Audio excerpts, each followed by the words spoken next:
중국이 마음만 먹었다면 한국 정도는 얼마든지 침략할 수 있었는데요. 여기 하버드의 한 강의실에서 거만한 발언을 하고 있는 중국 유학생이 있습니다. 이 모습을 보고 의기양양하게 등장한 한 한국인 학생이 있는데요. 심지어 역사 전공도 아닌 이 학생의 대답을 듣고 하버드 강의실에 박수가 울려 퍼졌습니다. 어떤 사연인지 바로 들어보겠습니다. 안녕하세요. 저는 하버드 대학교의 역사학과 교수 리디아입니다. 저는 평생 유럽 역사를 연구하고 가르쳐왔지만 최근 몇 년 사이 하버드 캠퍼스에 아시아 학생들이 부쩍 늘어났습니다. 특히 중국 학생들은 정말 많이 늘어난 것 같았죠. 중국 학생들은 부모의 강한 자본력과 끈기로 하버드에서도 활개를 치고 다녔어요. 반면 한국이나 일본 학생들은 조용조용 지내는 편이었죠. 아무튼 강의실에서 아시아 친구들의 얼굴들을 더 자주 마주치게 되면서 자연스럽게 아시아 문화와 역사에 대한 호기심이 생겼어요. 학생들과 대화를 나누다 보니 제가 몰랐던 동양의 풍부한 역사와 문화에 대해 알 수 있었죠. 그 중에서도 중국 학생 후란이 추천해준 삼국지는 제 마음을 사로잡았어요. 처음에는 그냥 가볍게 읽기 시작했는데 어느새 푹 빠져들고 말았습니다. 삼국지를 읽다 보니 아시아의 역사는 유럽 역사와는 또 다른 매력이 있더라고요. 삼국지 속의 복잡한 인간관계와 치열한 전략과 책략, 그리고 그 속에 담긴 동양의 철학까지 모든 것이 새롭고 흥미진진했어요. 어느 날 연구실에서 삼국지를 읽다가 문득 이 이야기의 현장을 직접 눈으로 보고 싶다는 생각이 들었습니다. 그래서 다음 학기 시작 전 잠깐 짬을 내 여행을 가봐야겠다고 생각했죠. 여행 준비를 하면서 대학 시절 함께 공부했던 한국인 친구인 지원이가 생각났습니다. 지원이 하면 고구마와 물김치가 생각나는데 지원이 부모님이 친구들과 나눠 먹으라고 항상 반찬을 넉넉하게 보내주셨거든요. 지원이는 김치와 먹는 게 베스트라고 했지만 제가 너무 매워하니 물김치를 꺼내줬거든요. 아삭아삭하고 시원한 물김치를 고구마와 함께 먹으니 끊임없이 들어가더라고요. 그때 같이 공부하던 동기들이랑 모였다 하면 고구마와 물김치를 얼마나 먹어댔는지 모르겠어요. 오랜만에 이런저런 생각에 잠겨 지원이에게 연락해봤더니 지원이는 지금 서울에서 교수로 일하고 있다고 한국에 오면 언제든지 만날 수 있다고 했죠. 저는 지원이와 오랜만에 만나 얘기를 나눌 생각을 하니 설렜습니다. 아무튼 이번 여행을 준비하면서 저는 삼국지의 배경이 되는 장소들을 하나하나 체크하면서 여행 일정을 짰어요. 장비가 활약했던 장판교와 제갈량의 지혜가 빛났던 적벽과 유비와 관우, 그리고 장비가 도원 결의를 맺었다는 도원까지 이 모든 곳을 직접 볼 수 있다니 믿기지 않았습니다. 여행 준비를 하면서 기초 중국어 공부도 시작했어요. 저희 연구실에 중국 출신 후란이라는 학생이 발벗고 나서서 저를 도와주었죠. 후란이의 도움으로 중국 문화에 대해서도 조금씩 알아갔습니다. 음식 문화부터 시작해서 현대 중국의 모습까지 중국은 생각보다 훨씬 대단하고 엄청난 나라라는 걸 깨달았어요. 후란이의 얘기를 들으면 미국보다 더 대단한 나라인 것 같다는 생각이 들 정도였죠. 후란이의 조국 사랑도 엄청났습니다. 자기 나라에 대한 자부심이 어마어마하더라고요. 드디어 여행날 아침이 되었고 저는 부푼 마음을 안고 공항으로 향했어요. 비행기 안에서도 삼국지를 꺼내 읽었습니다. 중국은 미국이나 유럽과는 전혀 다른 문화와 역사를 가지고 있기 때문에 여행의 모든 것이 새롭고 신선할 거라고 생각했죠. 하지만 중국 베이징 공항에 도착한 순간부터 저는 예상치 못한 어려움에 직면했습니다. 스마트폰을 켜자마자 익숙한 앱들이 하나도 작동하지 않는 걸 발견했어요. 구글과 페이스북 그리고 인스타그램까지 모두 접속이 불가능했습니다. 여행지에서는 늘 구글 지도를 활용해 길을 찾는데 제 휴대폰에 무슨 문제가 생겼나 싶었습니다. 얼마 전 삼성 휴대폰으로 바꿨는데 삼성 휴대폰이 먹통일 리가 없잖아요. 저는 너무 당황해서 공항 안내 데스크로 향했어요. 안내 직원에게 구글이 켜지지 않는다고 물어봤더니 돌아오는 직원의 대답은 당황스러웠어요. 공항 안내 직원이 열심히 대답했지만 전혀 알아들을 수 없었거든요. 안내 직원은 분명 영어를 사용하는 느낌이었는데 중국인 특유의 성조를 영어에 마음대로 적용하는 바람에 제 귀에는 도저히 무슨 말인지 알아들을 수 없겠더라고요. 하는 수 없이 직원이 내민 번역 어플을 켜서 얘기할 수밖에 없었어요. 그런데 문제는 그 다음이었습니다. 중국어는 타자를 치기 어려워 녹음한 내용을 그대로 번역하는 시스템을 갖추고 있었는데 그래서 그런가 번역이 매끄럽지 못했어요. 몇몇 단어가 빠져서 입력되는지 도통 이해할 수가 없었죠. 저와 소통이 안 되자 안내 직원은 제 휴대전화를 가져가서 그냥 어플을 직접 깔아주고는 알아서 해보라는 듯 제게 내밀었어요. 저는 직원이 깔아준 중국 어플로 검색을 하고 나서야 무슨 일인지 이해가 가더라고요. 중국에서는 중국이 개발한 자체 앱 외에는 사용할 수 없다고 나와 있더라고요. 그런데 저는 좀 의아했어요. 후라니가 말했던 중국의 모습과는 좀 다르다고 느꼈습니다. 후라니는 세계화에 발맞춰 중국에서는 다양한 정책을 펼치고 있다고 주장했는데 이런 어플 하나조차 마음대로 쓰지 못하게 하다니 이상하게 느껴졌거든요. 이건 세계화가 아니라 국민들을 철저히 감시하고 통제하는 시스템이 아닌가 싶었습니다. 그렇게 겨우 중국 전용 어플을 설치하고 난 다음 호텔로 향하는 길에 또 다른 난관에 부딪혔습니다. 버스에 오르려는데 갑자기 누군가가 저를 불러 세웠어요. 저는 깜짝 놀랄 수밖에 없었습니다. 그 사람은 바로 경찰이었거든요. 중국 경찰은 제게 여권을 보여달라고 요구하더니 캐리어를 풀어 짐 검사를 하겠다고 했습니다. 방금 공항 보안 검색대를 통과했는데도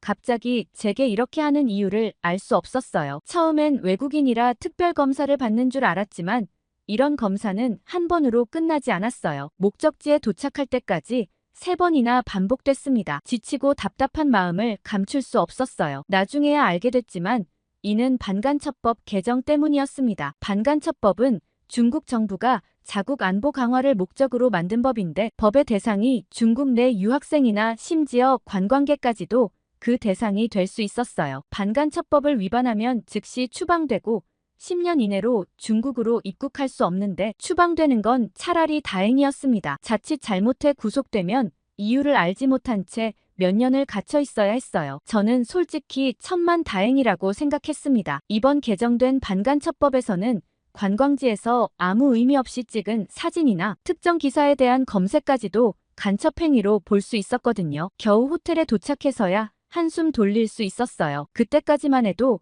이젠 중국을 즐길 일만 남았다고 생각했습니다. 그렇게 저는 긴 비행과 반복되는 보안 검색에 지쳐 우선 뭐라도 먹어야겠다고 생각하고 짐만 대충 풀어놓고는 바로 밖으로 나왔습니다. 호텔에서 가장 가까운 중국 음식점에 들어갔죠. 여행 와서 먹는 첫 끼라 정말 기대가 가득했어요. 그런데 제게 문제가 한 가지 생겼습니다. 메뉴판을 도저히 읽을 수가 없었죠. 제가 배워왔던 중국어도 솔직히 무용지물이었습니다. 중국 사람들은 말이 너무 빠르고 급해 초보자인 제가 알아듣기에 굉장히 어려웠거든요. 평소라면 구글을 이용해 사진을 찍어 번역을 했겠지만 구글이 되지 않았기 때문에 별 수 없었어요. 주변 테이블을 두리번거리다가 그나마 제일 나아 보이는 음식을 손으로 가리켜 주문을 할 수밖에 없었죠. 그렇지만 워낙 긴 비행 시간을 지내온 터라 배가 고팠기 때문에 저는 뭐든 맛있을 거라 생각했어요. 그런데 먼저 시킨 음료수가 나왔고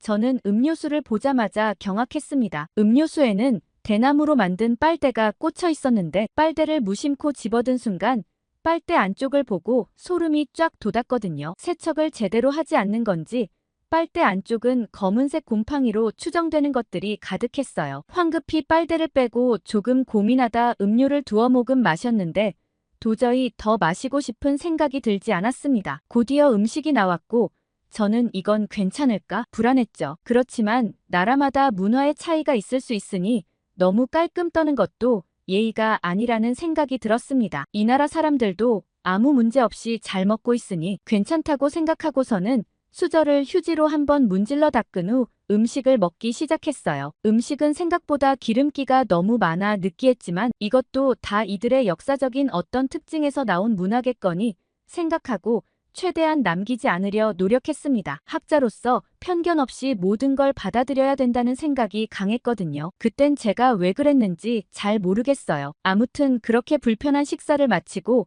겨우 결제를 하고 나올 수 있었어요. 호텔에 가기 전 밥도 먹었겠다. 공원이나 한 바퀴 걷고 들어가야겠다고 생각했어요. 내일은 다른 지역으로 이동해 본격적인 삼국지 투어를 해야 하기 때문에 체력을 아껴야겠다고 생각했거든요. 그런데 걸은 지 5분 정도 지나서였을까요? 갑자기 제 배에서 꾸르륵거리는 신호가 왔습니다. 저는 본능적으로 아까 먹었던 음식 때문이라는 걸 알 수 있었어요. 화장실을 찾아야겠다는 생각으로 주변을 급히 돌아봤는데 다행스럽게도 멀지 않은 곳에서 화장실을 찾을 수 있었습니다. 유럽이나 미국은 화장실을 찾기도 어려운데 중국은 참 잘 되어 있다고 생각했죠. 그런데 저는 화장실 주변에 도착해서 제 눈을 의심할 수밖에 없었습니다. 정작 중국인들은 화장실이 아니라 화장실 주변 길에서 볼일을 보는 게 아니겠어요? 순간 너무 당황해 배가 아픈 것도 잊을 정도로 큰 충격을 받았습니다. 사람들이 거리에서 아무렇지 않게 용변을 보다니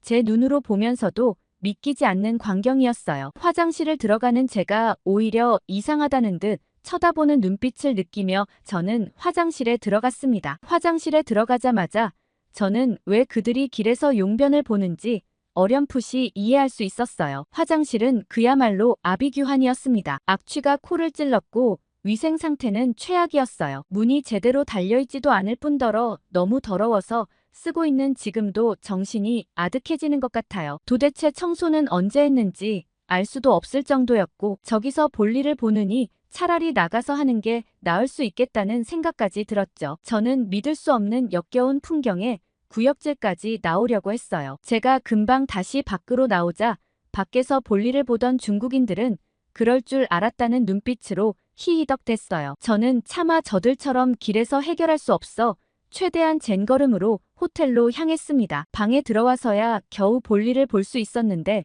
뭔가 단단히 문제가 생긴 것 같았어요. 비상약으로 챙겨온 배탈약을 하나 먹고 그대로 침대에 쓰러지듯 누웠죠. 아까 마셨던 음료가 문제였는지 음식이 문제였는지 분명 그것 때문일 거라 생각하고는 약 먹고 좀 쉬면 나을 거라 생각했어요. 하지만 다음날 아침 저는 심한 복통을 느끼며 잠에서 깼어요. 어제보다 통증은 점점 더 심해졌고 뱃속이 비틀어지는 느낌이 들었습니다. 어쩌면 식중독일까 싶은 생각도 들었죠. 저는 대충 옷을 챙겨 입고 병원에 가야겠다고 생각했어요. 하지만 여기서 또 다른 문제에 봉착했습니다. 택시기사에게 병원으로 가자고 말하는 것조차 쉽지 않았거든요. 중국 사람들은 기본적인 영어 단어도 알아듣지 못했고 제가 배운 중국어로 설명을 하려 했지만 중국의 성조가 틀렸는지 도통 이해를 못했거든요. 한참을 기사와 씨름한 다음 겨우 병원에 도착했지만 의사와의 소통은 더욱 어려웠습니다. 제 증상을 설명하는 데만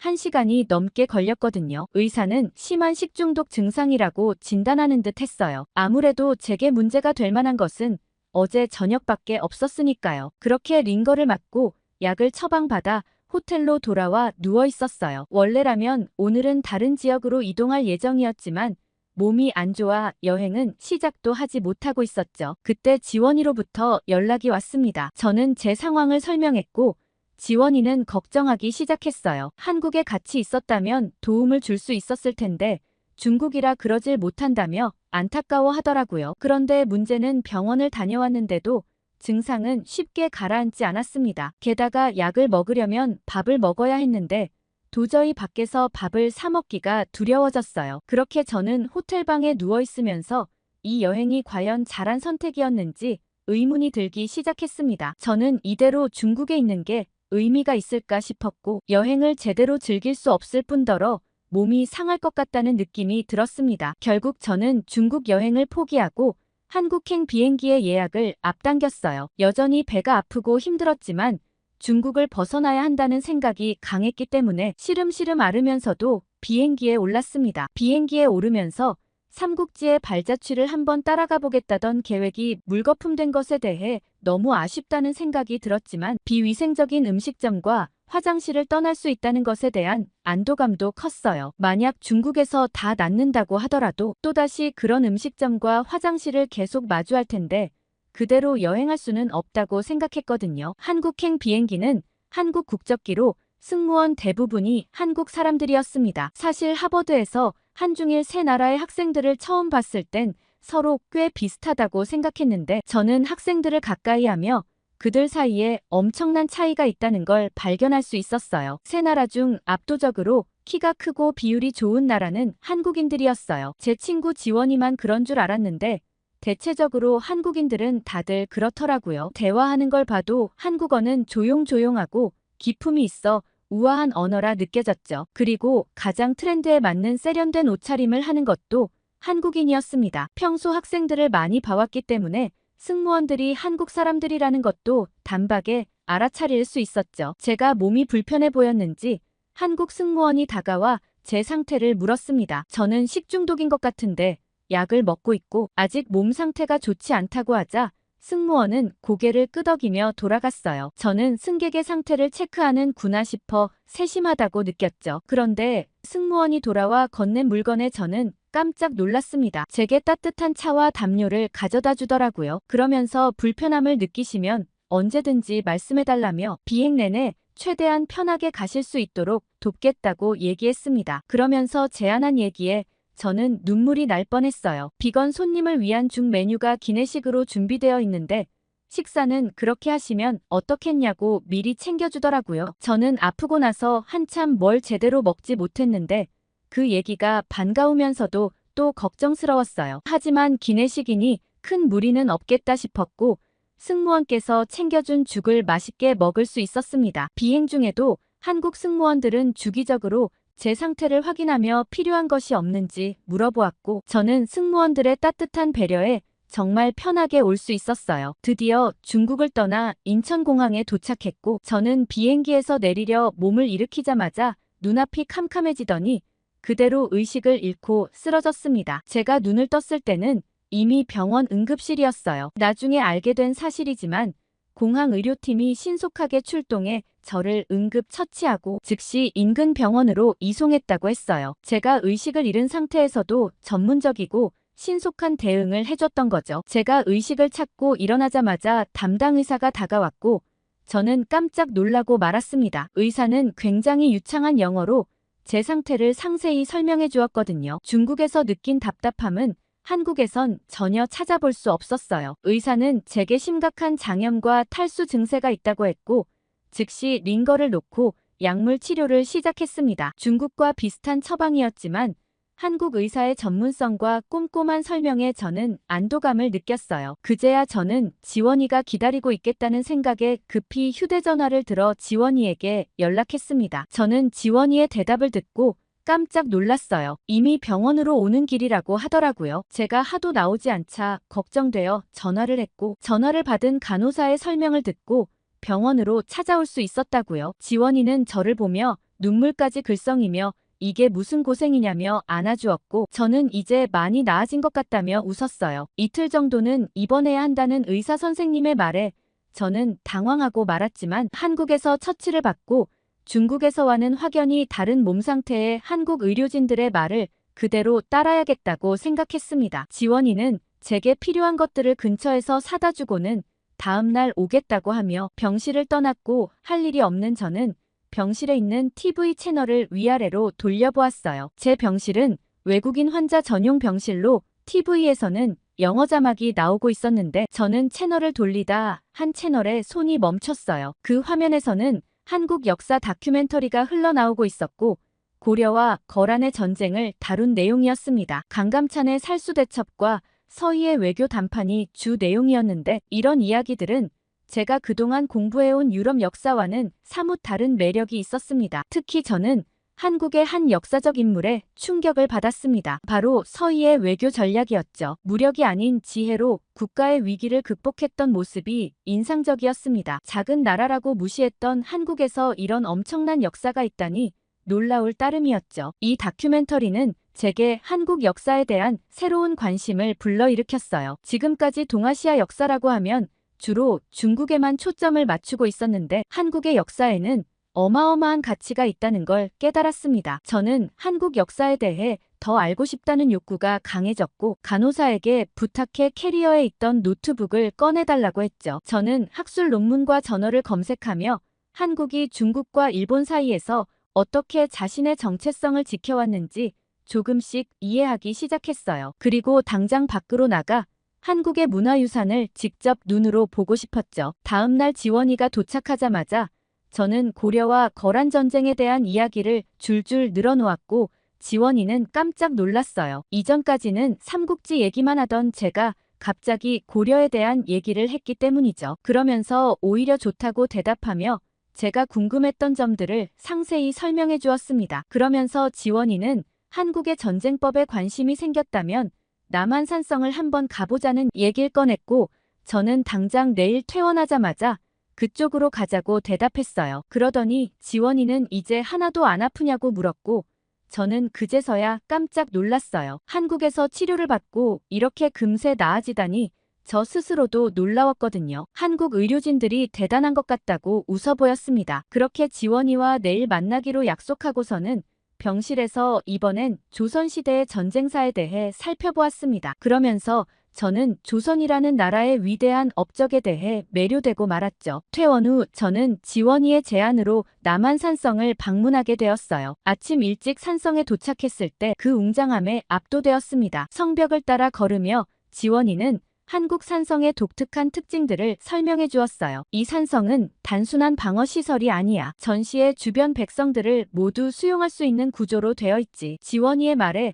저는 깜짝 놀랐습니다. 유럽의 성과는 완전히 다른 개념이었거든요. 그럼 이 넓은 공간이 모두 사람들을 보호하기 위한 거냐고 묻자 지원이는 맞다며 이를 입보라고 한다고 얘기해 주었어요. 적의 침입 시 주변 마을 사람들이 모두 산성으로 피난을 왔다고 얘기하더라고요. 저는 성벽 위를 걸으며 인구를 보존하면서 동시에 강력한 방어를 할 수 있는 엄청난 구조라고 생각했습니다. 한국 선조들의 아이디어가 대단했죠. 그때 지원이가 성벽의 한 지점을 가리켰어요. 저기 보이는 구멍이 뭐라고 생각하냐고 제게 물었습니다. 저는 한참을 고민하다가 한 가지가 머릿속으로 번뜩 떠올랐어요. 설마 했죠. 그러자 지원이는 생각하고 있는 게 맞다며 활을 쏘기 위한 구멍이라고 하더라고요. 활에 대한 이야기를 듣자 저는 더욱 흥미로워졌습니다. 이번 올림픽 때 한국인들이 총과 칼 그리고 활처럼 무기를 쓰는 영역에서는 모두 우수한 성적을 거뒀잖아요. 그런 전투민족의 DNA가 지금까지도 이어져 오고 있다는 생각이 들었고 감탄스러웠습니다. 지원이는 한국의 활 사용이 얼마나 뛰어났는지 설명해 주었는데 저는 그 설명을 듣고 깜짝 놀랐어요. 한국은 중국과의 전쟁에서 100대 1의 교환비를 목표로 했다고 했는데 그 뜻은 아군 1명이 죽을 때 적군 100명을 죽이는 거라고 설명하더라고요. 최소한의 희생으로 최대의 효과를 내는 전략이었죠. 저는 그런 목표가 가능한 건가 싶어 선뜻 상상이 가지 않았습니다. 한국 선조들은 도대체 활을 얼마나 잘 쓰나 싶어 우러러 보게 되더라고요. 그런데 저는 이게 비록 과거에만 그치는 일이 아니라는 걸 듣고 또 한 번 기겁할 수밖에 없었어요. 지원이는 한국 사람들에겐 이런 민족의 뛰어난 정신이 그대로 이어져 오고 있다고 했죠. 그 증거로 제시한 이야기를 듣고 저는 고개를 끄덕일 수밖에 없었습니다. 지원이는 1992년 LA 흑인 폭동 때 일어난 루프탑 코리안 사건을 아냐고 제게 물었고 놀라운 이야기를 들려주었어요. 흑인 폭동으로부터 자신들의 가게를 지키기 위해 한인들이 옥상에서 총으로 대응했다고 하더라고요. 이것도 일종의 현대판 산성 전략으로 높은 곳에서 방어하는 한국인들의 전략적 사고는 이미 깊이 뿌리박혀 있다는 생각이 들었습니다. 그런데 하나 궁금한 점이 생겼습니다. 한국은 영토도 인구도 적은데 어떻게 중국과 일본 사이에서 살아남았냐고 말이죠. 아무리 전술과 전략이 뛰어나도 쉽지 않을 거라 생각했거든요. 그런데 지원이의 대답을 듣고 오히려 무서운 느낌도 들었습니다. 한국이 결정적으로 중국과 일본 사이에 살아남은 이유는 한국인들의 위기 대응 능력 때문이라고 설명했어요. 한국인들은 평소엔 개인주의적이지만 위기 상황에서는 놀라운 단결력을 보여준다고 했죠. 저는 지원이의 말을 듣고 바로 떠오르는 예가 생각났습니다. 코로나 때 한국인만큼 방역 지침을 철저하게 지킨 나라는 또 없다고 대대적으로 언론 보도가 나왔던 게 기억났거든요. 이것도 역사적으로 형성된 위기 대응 능력이라는 생각으로 이어지면서 한국인들의 어마어마한 능력에 감탄할 수밖에 없었습니다. 한국인들은 단순한 전쟁 기술이 아니라 생존을 위한 민족의 지혜가 대대로 전해지고 있다는 생각이 들었어요. 어떤 의미에서는 무서운 잠재력이라는 생각도 들었죠. 남한산성 탐방을 마치고 내려오는 길에 지원이가 특별한 장소로 저를 안내했어요. 그곳은 산 아래 작은 마을에 있는 오래된 한옥이었습니다. 저는 지원이가 저를 위해 준비해준 시간에 감동할 수밖에 없었어요. 그곳에서 우리는 한국 전쟁을 직접 겪은 할아버지를 만나게 되었거든요. 지원이는 한국에 온 김에 꼭 인터뷰를 한번 해보면 좋을 것 같아서 특별히 시간을 마련했다며 김할아버지를 소개해 주었습니다. 김할아버지는 90세가 넘은 고령임에도 불구하고 또렷한 눈빛으로 우리를 맞아주셨어요. 방 안으로 들어서자 세월의 흔적이 고스란히 담긴 옛 사진들이 눈에 들어오더라고요. 할아버지는 그 사진들을 가리키며 이야기를 시작하셨습니다. 할아버지는 16살 때 한국 전쟁을 겪으셨다고 하셨습니다. 갑작스럽게 시작된 전쟁으로 가족들과 헤어져 홀로 피난을 가야 했던 경험을 들려주셨어요. 그런데 제가 무엇보다 감동받은 점은 따로 있었어요. 그건 바로 전쟁 중에도 배움을 포기하지 않았다는 점이었습니다. 피난 중에도 어른들이 아이들을 모아 글을 가르쳤다고 하더라고요. 전쟁의 한복판에서도 교육의 불씨를 이어갔다는 사실에 저는 깊은 감명을 받았습니다. 한국이 전쟁의 폐허에서 세계적인 경제 강국이 된 데에는 그런 배움에 대한 열망이 있었던 거 아닐까 싶은 생각이 들었습니다. 할아버지와의 만남은 제게 잊지 못할 경험이 되었어요. 그렇게 지원이 덕분에 한국 역사에 대해 깊이 심취할 수 있었고, 저는 미국으로 돌아온 후 새로운 강의를 준비하기 시작했어요. 제 수업에는 유럽의 역사를 배우러 오는 학생들이 대부분일 테지만 저는 한국에서 느낀 강렬한 자극을 학생들에게도 전달해주고 싶다는 마음으로 이와 관련된 주제를 첫 강의로 설정했어요. 역사를 배우는 학생들에게는 울림을 주는 강의라고 생각했거든요. 강의실에 들어서자 학생들의 기대에 찬 눈빛이 느껴졌어요. 저는 강의 시작하면서 오늘의 주제는 중국이 한국을 이기기 어려운 이유에 대해 얘기할 거라고 말했어요. 제 말이 끝나자마자 유럽 역사를 배우러 왔는데 무슨 소리지? 라는 어정쩡한 반응과 동시에 교실 뒤쪽에서 중국 유학생들이 술렁이는 소리가 들리는 듯 했지만 저는 계획대로 강의를 진행했어요. 처음엔 의아해하던 학생들도 차차 강의에 집중하는 듯 보였고 한국 전쟁사에 대한 얘기에 흥미를 보였습니다. 우리가 역사를 배우는 이유는 과거의 일을 통해 현재와 미래를 대비하기 위해 배운다는 것을 한 번 더 강조했어요. 그러면서 지금 현재 가장 주목받고 있는 한국의 역사에 대해 모르고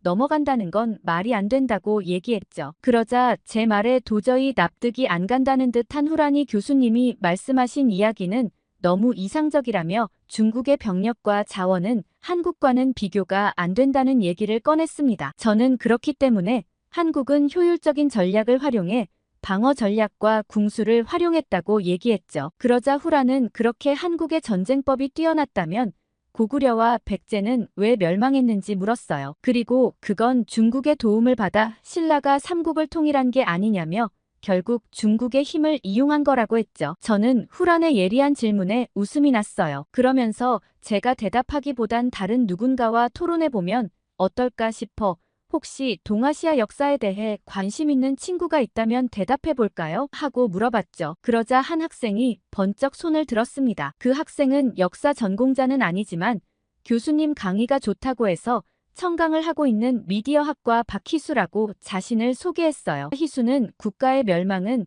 단순히 전쟁법만의 문제는 아니라고 설명하며 정치나 사회적 요인도 크게 작용한다고 얘기했어요. 특히 고구려와 백제의 멸망은 정치 사회적 요인이 컸고 특히 중국과 국경을 맞닿아 있는 고구려가 오랫동안 중국의 침략을 막아낼 수 있었던 건 이런 전략적인 요인이 크다고 설명했습니다. 그리고 결정적으로 신라는 당나라의 도움을 받은 것은 맞지만 당나라와의 전쟁을 통해 추후에 독자적인 지위로서의 한반도 통일을 이뤄냈기 때문에 의미가 있는 것이라는 설명을 덧붙였죠. 자기 나라의 역사를 굉장히 정확하게 잘 알고 있는 희수의 대답은 날카로웠습니다. 그러자 후라는 중국이 한국을 정복하지 못한 것은 단순히 관심이 없어서일 뿐이었다며 중국이 마음만 먹었다면 언제든지 할 수 있었다고 얘기했습니다. 후란의 거만한 발언에 강의실 분위기는 고요해졌어요. 그러자 희수는 오히려 여유로워 보였습니다. 잘 알고 하는 소리인지 모르겠다며